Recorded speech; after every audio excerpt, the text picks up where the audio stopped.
ভারত বাংলাদেশ সীমান্তে আবারও নিরাপত্তা নিয়ে বড় প্রশ্ন উঠল। সীমান্তে চোরাচালান এবং বেআইনি অনুপ্রবেশ ঠেকানোর জেরে বদলা নিতে এক ভারতীয় চা চাষিকে অপহরণ করে বাংলাদেশে নিয়ে যাওয়ার অভিযোগ উঠেছে বাংলাদেশি দুষ্কৃতীদের বিরুদ্ধে।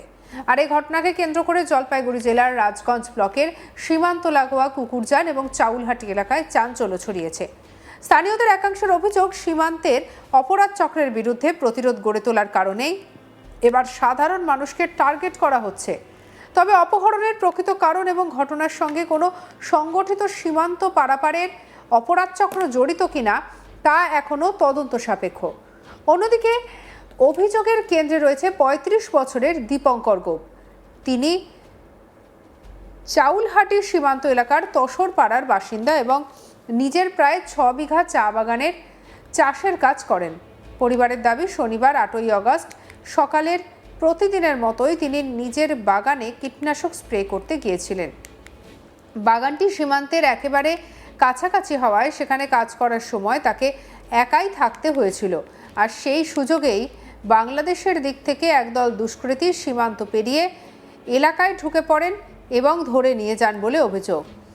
পরিবারের দাবি, দীপঙ্করকে জোর করে বাংলাদেশের দিকে নিয়ে যাওয়ার সময় তিনি বাধা দেওয়ার চেষ্টা করেন। সেই সময় তার সঙ্গে অপহরণকারীদের ধস্তাধস্তিও হয়। স্থানীয়দের বক্তব্য অনুযায়ী সংখ্যায় ওই দুষ্কৃতীরা অনেক বেশি ছিল, ফলে একা দীপঙ্করের পক্ষে তাদেরকে আটকানো সম্ভব হয়নি। কিছুক্ষণের মধ্যেই তাকে সীমান্ত পার করে বাংলাদেশের পঞ্চগড় জেলার দিকে নিয়ে যাওয়া হয় বলে অভিযোগ। ঘটনার খবর ছড়িয়ে পড়তেই সীমান্ত এলাকায় উত্তেজনা তৈরি হয়। স্থানীয় বাসিন্দারা দ্রুত প্রশাসন এবং সীমান্তরক্ষী বাহিনীকে খবর দেয়। ঘটনাস্থলে পৌঁছায় বিএসএফ, কিন্তু ততক্ষণে দীপঙ্করকে সীমান্তের ওপারে নিয়ে যাওয়া হয়েছে বলে অভিযোগ। এরপর তাকে উদ্ধারের জন্য বিএসএফের তরফে বাংলাদেশের সীমান্তরক্ষী বাহিনী বিজিবির সঙ্গে যোগাযোগ করা শুরু হয়।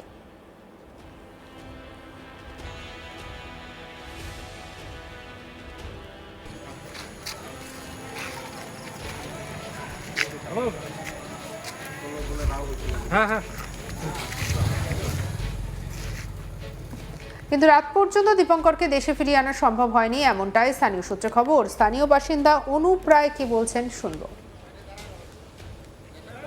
সকাল 10টার সময় শুনেছি, হয়তো তার আগেও মনে ঘটেছে এই ঘটনা। মেন কথা হচ্ছে বাংলাদেশের ওই পারে বা বর্ডারের ওই পারে আমাদের কম বেশি করে শহরে জায়গা জমি আছে। সব থেকে মেন কথা হচ্ছে বড় বাগানের জমি বেশি।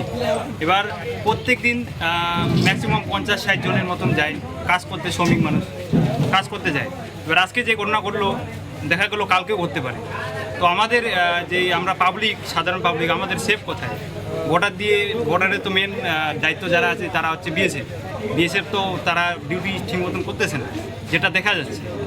এবার আজকে যদি এরকম হয়, আজকে প্রায় সকাল 10টার ঘটনা, এখন 9টা বাজে, মোটামুটি অনেক সময় হয়ে গেছে, এখনও পর্যন্ত নিয়ে আসা হয় নাই। এবার দেখা গেলো আজকে এতটা সময় লাগলো, নেক্সট টাইম যখন হবে, এরপরে বার যখন হবে, তখন আরও সময় বেশি লাগবে। কি চাচ্ছেন কি আপনারা? আমরা চাচ্ছি যে আজকে যাকে নিয়ে গেছে তাকে যেন ঠিক সময় মতন, যেন সময় তো অনেক হয়ে গেছে, ঠিক মতন যেন আমাদের কাছে ফেরত দেয় এবং নেক্সট টাইমে যেন এই ঘটনা না ঘটে, তার জন্য যেটা নেওয়ার পদক্ষেপ সেটা যেন নেয়। অপহৃত দীপঙ্করের আত্মীয় রাজেশ বর্মন কি বলছেন শুনবো। আমি তো পাতা তুলছি বাইরে, তারপর আমার বউ বললো যে এরকম ভাইসটাকে নিয়ে গেছে। আমি গেলাম ওখানে, যাওয়ার পরে দেখতেছি তো নিয়ে চলে গেছি।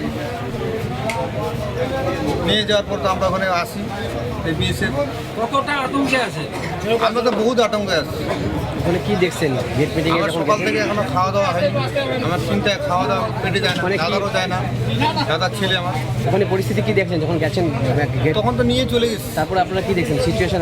মাটি কাদা কি অবস্থা? গাছ মাটি কাদা কি, ওই যে গাছ ধরছে, গাছ শুদ্ধ উপরে নিয়ে চলে গেছে। হয়েছে, হ্যাঁ, হাত পা সম্পূর্ণ বাঁধে নিয়ে চলে গেছিলেন gate meeting, flag meeting? Flag meeting আমি জানি, ওই দাদা ভিতরে গেছে, গেটের সামনে দাদা গেছে। যেখানে ওখানে কি দেখলেন? জমির ওখানে যেখানে থেকে নিয়ে গেছে সেখানে কি দেখলেন গিয়ে? না, আমি ভিতরে যাই, দাদা গেছে। কি চাচ্ছেন আপনারা? কি চাচ্ছেন? আমরা চাচ্ছি যে ভালোভাবে আসুক বিএসএফ। তো মনে করো ওই 11টা থেকে বলতেছে আসতেছে, এখন তো এত টাইম হলো, এখনও তো কিন্তু কোনো আশপাশ।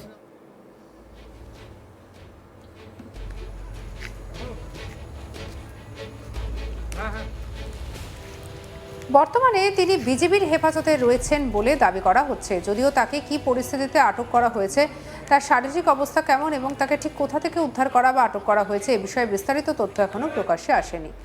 ঘটনার সঙ্গে কয়েকদিন আগে একটি সীমান্ত ঘটনার যোগ রয়েছে বলে মনে করছে দীপঙ্করের পরিবার। পরিবারের দাবি, চলতি মাসের 6 তারিখে চাউলহাটি সীমান্তে কাঁটাতারের বেড়া কেটে ভারতে ঢোকার চেষ্টা করেছিলেন একজন বাংলাদেশি নাগরিক। বিএসএফের জওয়ানরা তাকে আটক করে পুলিশের হাতে তুলে দেয়। পরিবারের দাবি, ওই ব্যক্তি সীমান্ত পারে চোরাচালানকারী চক্রের সঙ্গে যুক্ত ছিলেন। তাকে গ্রেপ্তারের পর থেকে সীমান্তে উত্তেজনা বাড়তে শুরু করে, আর তার কয়েকদিনের মধ্যেই দীপঙ্করকে তুলে নিয়ে যাওয়ার ঘটনাটি ঘটে। এই ঘটনাগুলির মধ্যে সরাসরি কোনো যোগ রয়েছে কিনা সেটিই এখন তদন্তের অন্যতম গুরুত্বপূর্ণ বিষয়। পরিবারের সন্দেহ, সীমান্তে চোরাচালানের একটি চেষ্টা ব্যর্থ হওয়ার বদলা নিতেই দীপঙ্করকে টার্গেট করা হয়েছে। কিন্তু তদন্ত শেষ হওয়ার আগে এটিকে নিশ্চিত কারণ হিসেবে বলা যায় না। একইভাবে অপহরণের সঙ্গে কোনো সংগঠিত অপরাধ চক্র জড়িত কিনা সেটিও এখনও স্পষ্ট নয়। দীপঙ্করের বাবা মিছরিলাল গোপের কথায় উদ্বেগ স্পষ্ট। তার দাবি, সকালে নিজের বাগানে কাজ করতে যাওয়ার পরই ছেলেকে তুলে নিয়ে যাওয়া হয়। তার অভিযোগ, প্রায় 20 জনের মতো লোক এখানে এসেছিল কয়েকদিন আগে। সীমান্তে একজন বাংলাদেশি নাগরিক বিএসএফের হাতে তাকে ধরা পড়েছিল বলে তিনি উল্লেখ করেন। অপহৃত দীপঙ্করের বাবা মিছরিলাল গোপ কি বলছেন শুনবো। সকালবেলা বাগানে গেছে, তার কাটা রবিবার, ওখান থেকে বাংলাদেশিরা ওকে ধরে নিয়ে গেছে। আচ্ছা, তারপরে এখন কি অবস্থা? এখন অবস্থা তো দুই পক্ষের ফ্ল্যাগ মিটিং চলতেছে। কি কারণে নিয়ে যেতে পারে? কারণটা এটা, ওদের একজন 3 দিন না 4 দিন আগে তার কাটা মানে বেড়া কাটতে আসছিল ভোরবেলা। ওকে বিএসএফ ধরে নিয়ে আসছে, তারপর পুলিশের হাতে হ্যান্ড ওভার করছে। এখন হয়তো ওই ইস্যুতে ওরা যে একই গ্রামের তো, মানে ও ওই যে গ্রামে আমার ছেলেকে নিয়ে গেছে ওই গ্রামের লোক, যে আমার লোককে ফেরত পাওয়ার একটাই বুদ্ধি, ভারত থেকে আরেকজন লোককে নিয়ে আসি। ঘটনার পর একটি ভিডিও সোশ্যাল মিডিয়ায় ভাইরাল হয়েছে। সেখানে দীপঙ্করকে বলতে শোনা যাচ্ছে, বাংলাদেশি ওই ব্যক্তিকে ছেড়ে দেওয়া হলে তাকেও ছেড়ে দেওয়া হবে। অর্থাৎ ভিডিওটির সত্যি হলে দুই ঘটনার মধ্যে কোনো যোগ থাকার একটা ইঙ্গিত মিলেছে। কিন্তু সবথেকে গুরুত্বপূর্ণ বিষয় হলো, ভিডিওটির সত্যতা যাচাই করেনি আজ তাক বাংলা। ফলে শুধু ওই ভিডিওর ভিত্তিতে অপহরণের কারণ সম্পর্কে নিশ্চিত সিদ্ধান্তে পৌঁছানো সঠিক হবে না। কি বলেছেন দেখব সেই ভাইরাল হওয়া ভিডিও। আমার পরিবার আছে, স্বেচ্ছা আমি বলতেছি, আমার অতি শীঘ্র ছাড়ে দেখ। আমার 2টা বাচ্চা আছে, বউ আছে, আমার হাতে সব নির্ভরশীল। আমার মুরব্বীটা, বাংলাদেশের মুরব্বীটাকে ছাড়ে দেখ, তাহলে আমার স্বেচ্ছায় আমাকে মানে বাংলাদেশের মানুষ ইন্ডিয়া ছাড়ে দিয়ে আসবে। বাংলাদেশে আমি জানি না যে বাংলাদেশের মুরব্বী মানে ইন্ডিয়া গেছিলো গরু আনতে বা কোনো কিছু, ও ধরে নিয়ে গেছি। ধরে নেওয়ার পরে মতো উনি ইন্ডিয়া আছে, এখন চালান দিছে না কি দিছে আমি তো জানি না। আমি এখানে ধরা পড়ছি, মুরব্বীকে ছাড়িয়ে দিলে আমাকে ছাড়িয়ে দিই স্বেচ্ছা।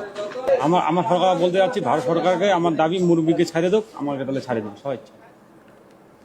এই ঘটনায় শুধু একজন ভারতীয় নাগরিককে অপহরণের অভিযোগ নয়, এর মধ্যে উঠে আসে ভারত বাংলাদেশ সীমান্তের পুরনো সমস্যাগুলো। সীমান্ত দিয়ে চোরাচালান, অবৈধ অনুপ্রবেশ, মানব পাচার এবং ছোট বড় অপরাধ চক্র, এই সব কিছু নিয়েই দুই দেশের সীমান্তরক্ষী বাহিনীকে নিয়মিত কাজ করতে হয়। কোনো একটি ঘটনা কখনো কখনো স্থানীয় স্তরে বড় উত্তেজনার তৈরি করতে পারে, যেমন এই ঘটনাটা। সঙ্গে রাখুন আজ তাক বাংলাকে। অন্যান্য খবরের জন্য সাবস্ক্রাইব করতে ভুলবেন না।